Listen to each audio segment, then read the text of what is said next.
পৃথিবীর বিভিন্ন জায়গায় কোরআনকে পুড়িয়ে দেওয়া হয়েছে না? কত শত জায়গায় নানান সময়ে নানানভাবে কোরআনকে পুড়িয়ে দেওয়া হয়েছে।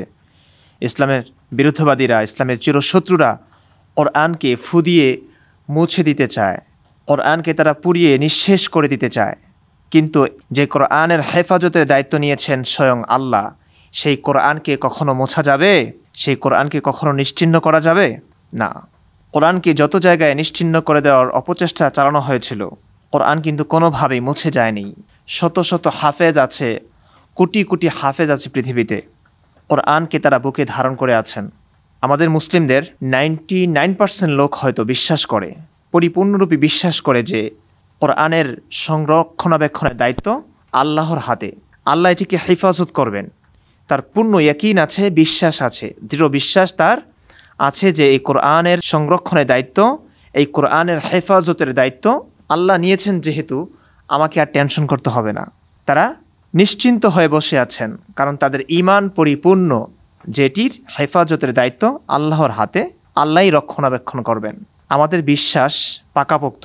কিন্তু 1450 বছর আগে নবীর জীবদ্দশায় নবীর কিছু সাহাবীর এমনটা ছিল না, এমন গভীর বিশ্বাস হয়তো ছিল না যে কোরআনের হেফাজতের মালিক যেহেতু আল্লাহ, তাই এই কোরআনকে নিয়ে আমরা চুপ থাকবো, নিশ্চিন্ত হয়ে বসে থাকবো। তারা প্রতিনিয়ত কোরআন বিকৃত হয়ে যাওয়ার টেনশনে থাকতেন, আশঙ্কায় থাকতেন যে এই কোরআন বিকৃত হয়ে যাবে। হযরত ওসমান রাদিয়াল্লাহু তাআলা আনহু কত নম্বর খলিফা? তৃতীয় খলিফা হযরত ওসমান রাদিয়াল্লাহু তাআলা আনহু। আল্লাহর রাসূলের ওফাতের পরে আবু বকর আসলেন, তারপরে হযরত ওমর রাদিয়াল্লাহু তাআলা আনহু, তারপরে হযরত ওসমান রাদিয়াল্লাহু তাআলা আনহু এলেন। এই তিন যুগে, আল্লাহর রাসূলের যুগে, আবু বকর এবং ওমরের যুগে কোরআন সংকলিত অবস্থায় ছিল না। হযরত ওসমান এসে এই কোরআনকে সংকলন করলেন, নানান জায়গায় ছড়িয়ে ছিটিয়ে থাকা কোরআনকে তিনি সংকলিত করলেন, একত্রিত করলেন। কোরআনকে মোট 7টি উপ আঞ্চলিক ভাষায় নাজিল করা হয়েছে। সমস্যা এখানেই দেখা দিয়েছে। হযরত ওসমান ভাবলেন যে এই কোরআন বিকৃত হয়ে যাবে, কারণ মানুষ 7টি ভাষায় কোরআন তেলাওয়াত করতে থাকবে, পরবর্তী যুগে গিয়ে এটা বিকৃত হয়ে যাবে, এক একজন এক এক রকম করে পড়বে, মানুষ বিভ্রান্ত হবে। তাই তিনি সবগুলোকে বাদ দিয়ে কোরাইশদের যে তেলাওয়াত, কোরাইশদের উচ্চারণের কোরআনকে সংকলিত করলেন, বাকিগুলোকে বাদ দিয়ে দিলেন, পুড়িয়ে দিলেন। এতে কিন্তু তিনি খুবই আক্রমণের শিকার হয়েছেন, তিনি শহীদ হয়েছেন, তাকে হত্যা করা হয়েছে নির্মমভাবে। কেন জানেন? কারণ আমরা যে কোরআন এখন পড়ি, পুরো পৃথিবীতে প্রায় সকল কোরআন যে মজুদ আছে এখন, এটি কিন্তু হযরত ওসমান রাদিয়াল্লাহু তাআলা আনহুর সংকলিত সেই কোরআন। এই কোরআন নিয়ে অনেক সাহাবার দ্বিমত ছিল। তারা ভাবতো, তারা মনে করত, তারা বিশ্বাস করত, তাদের অভিযোগ ছিল এই কোরআন বিকৃত কোরআন। ওসমান রাদিয়াল্লাহু তাআলা আনহু এই কোরআনকে বিকৃত করেছেন। ওসমান রাদিয়াল্লাহু তাআলা আনহুকে হত্যা করা হয়েছে কোরআন বিকৃত করার অভিযোগে। অর্থাৎ সাহাবাদের অভিযোগ ছিল ওসমান রাদিয়াল্লাহু তাআলা আনহু কোরআনকে বিকৃত করেছেন। যে কোরআন পুরো পৃথিবীতে মজুদ আছে এখন, যে কোরআন আমরা এখন পড়ি, সেই কোরআন নিয়ে অনেক সাহাবাদের, অনেক তাবেঈদের মত পার্থক্য ছিল, অভিযোগ ছিল এই কোরআন বিকৃত, এই কোরআন বিকৃত। ওসমানকে হত্যাও করা হয়েছে শুধু এ কারণে যে আপনি কোরআনকে বিকৃত করেছেন। কে করেছে? আমাদের মতো সাধারণ মানুষ নয়, আবু বকরের ছেলে ওসমান রাদিয়াল্লাহু তাআলা আনহুকে হত্যা করেছে, টেনে হিচড়ে নিয়ে এসে খুব নির্মমভাবে হত্যা করেছে।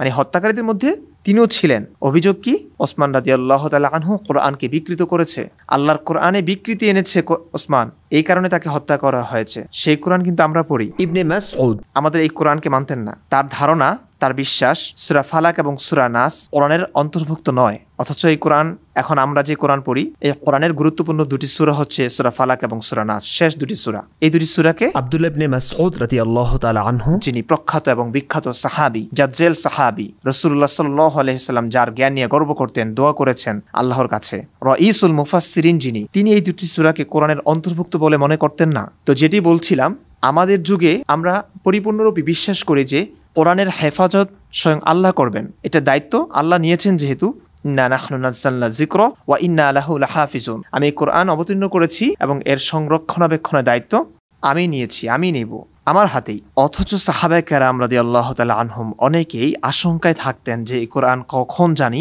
বিকৃত হয়ে যায়। আব্দুল্লাহ ইবনে মাসউদ রাদিয়াল্লাহু তাআলা আনহু বলতেন তিনি, এই কোরআনের সংরক্ষণাবেক্ষণ করো, কেননা মানুষের মন থেকে তা এক পা বাঁধা চতুষ্পদ জন্তুর চেয়েও অধিক বেগে পলায়নপর। মানুষের মন থেকে তা এক পা বাঁধা চতুষ্পদ জন্তুর চেয়েও অধিক বেগে পলায়নপর, দূরে চলে যাচ্ছে, পালিয়ে যাচ্ছে, হারিয়ে যাচ্ছে, উবে যাচ্ছে মানুষের অন্তর থেকে। তাই তিনি আশঙ্কায় এই কথা বলেছেন যে যথাসম্ভব কোরআনকে হেফাজত করো, কোরআনকে লিখে রাখো, কোনো না কোনোভাবে সংরক্ষণ করো। কই, তারা কি জানতেন না ইন্না নাহনু নাযালনা যিকরা ওয়া ইন্না লাহু লাহাফিজুন, আমি এই কোরআনকে অবতীর্ণ করেছি, এর সংরক্ষণাবেক্ষণের দায়িত্ব আমার হাতেই। আল্লাহ যেটার সংরক্ষণাবেক্ষণের দায়িত্ব নিয়েছেন সেটা নিয়ে কোনো সাহাবী আশঙ্কা করতে পারে যে সেটা বিকৃত হয়ে যাবে, সেটা হারিয়ে যাবে, সেটা নিশ্চিহ্ন হয়ে যাবে? এমন তো হওয়ার কথা ছিল না, কিন্তু সাহাবা কেরামি এসব করতেন। এজন্য বলি, আমাদের যুগের কিছু মানুষ আছে তাদের ঈমান সাহাবা কেরামের ঈমানের চাইতে পরিপূর্ণ, শক্তিশালী। কিন্তু এই কথা যদি আমি বলি তাহলে আমাকে কিছু আলেম একদম ধুয়ে দিবে, কিন্তু আমার প্রত্যেকটা কথার রেফারেন্স আছে। আপনি কিভাবে ব্যাখ্যা করবেন যে হযরত ওসমান রাদিয়াল্লাহু তাআলা আনহুকে হত্যা করা হয়েছে, নির্মমভাবে শহীদ করা হয়েছে কোরআনকে বিকৃত করবার অভিযোগে? ইবনে মাসউদ রাদিয়াল্লাহু তাআলা আনহু তিনি এই বর্তমান কোরআনের দুটি সূরাকে অস্বীকার করতেন, কোরআনের অন্তর্ভুক্ত বলে মনে করতেন না। আপনি এগুলোকে কিভাবে দেখবেন? এবং আব্দুল্লাহ ইবনে মাসউদ রাদিয়াল্লাহু তাআলা আনহু বলতেন যে তোমরা এই কোরআনকে সংরক্ষণ করো, হেফাজত করো, কারণ এই কোরআন মানুষের অন্তর থেকে বিদায় নিচ্ছে। এক পা বাঁধা চতুষ্পদ জন্তুর চাইতে অধিক বেগে সেটা পলায়ন করছে, তাই এটাকে হেফাজত করো। কেন তারা এই আশঙ্কা করতেন? কেন তারা ভীত সন্ত্রস্ত ছিলেন? যেটা দায়িত্ব স্বয়ং আল্লাহ নিয়েছেন, সেটার হেফাজতের দায়িত্ব তো আল্লাহ তাআলার হাতে। এটা নিয়ে কেন টেনশন করতে হবে, কেন উদ্বিগ্ন হতে হবে? এর প্রধান সমস্যা হচ্ছে ওই যেটি বললাম, কোরআনকে 7টি উপ-আঞ্চলিক ভাষায় নাজিল করা হয়েছে। যদিও এখন সেই 7টি নাই, উপ-আঞ্চলিক ভাষা নাই, সেই 7টি ভাষায়, যে 7টি ভাষায় কোরআন নাজিল হয়েছে সেই 7টি ভাষায় এখন কোরআন সংরক্ষিত নেই। ওসমান রাদিয়াল্লাহু তাআলা আনহু কুরাইশের যে উচ্চারণ রীতি, সেই রীতিতেই কোরআনকে সংকলিত করেছেন। আমরা যেটি পড়ছি সেটি কুরাইশের উচ্চারণ।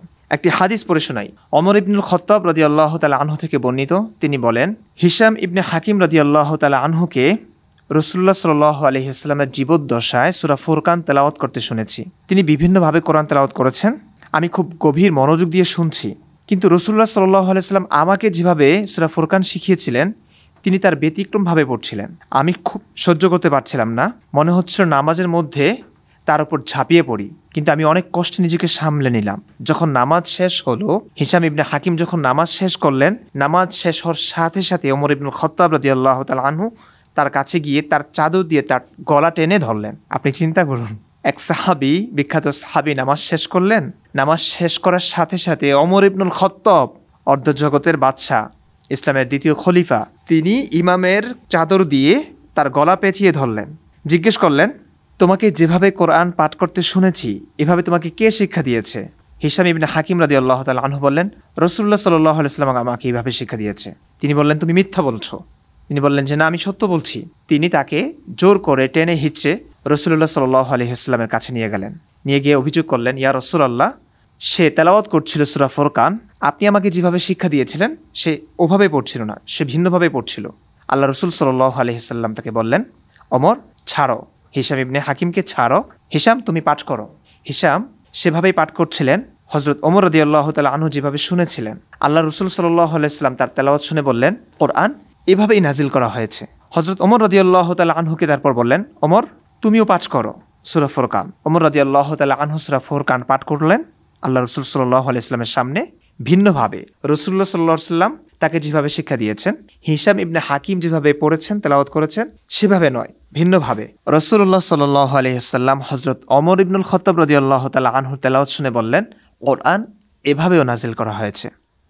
অবশেষে রাসূলুল্লাহ সাল্লাল্লাহু আলাইহি ওয়াসাল্লাম বললেন, এই কোরআন 7 উপ-আঞ্চলিক ভাষায় নাজিল করা হয়েছে, সুতরাং তোমাদের জন্য যেটা সহজতর সেভাবে তোমরা কোরআন তেলাওয়াত করো।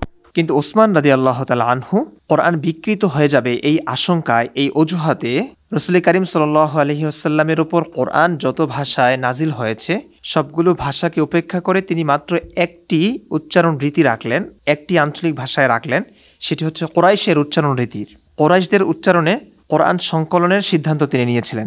অথচ রাসূল করিম সাল্লাল্লাহু আলাইহি ওয়াসাল্লামের নির্দেশ ছিল যে তোমাদের জন্য যেই পন্থা, যেই পদ্ধতি সহজতর, তোমরা সেই পদ্ধতিতেই কোরআন তেলাওয়াত করো। এই কারণেই হযরত ওসমান রাদিয়াল্লাহু তাআলা আনহু অনেকটা আক্রমণের শিকার হয়েছিলেন। তিনি শহীদ হয়েছেন এই কারণে যে এই কোরআন তিনি বিকৃত করেছেন, কোরআনকে তিনি বিকৃত করেছেন। তাকে শহীদ করা হয়েছে কোরআনকে বিকৃত করবার অভিযোগে। অনেকে হয়তো এটা জানেন, অবাক হবেন। হ্যাঁ, কে করেছে? আবু বকরের ছেলে, তিনিও ছিলেন, শামিল ছিলেন। আমরা যে কোরআন পড়ি সেটি ওসমান রাদিয়াল্লাহু তাআলা আনহুর সেই কোরআন, যেটি অনেক সাহাবীর কাছে বিকৃত।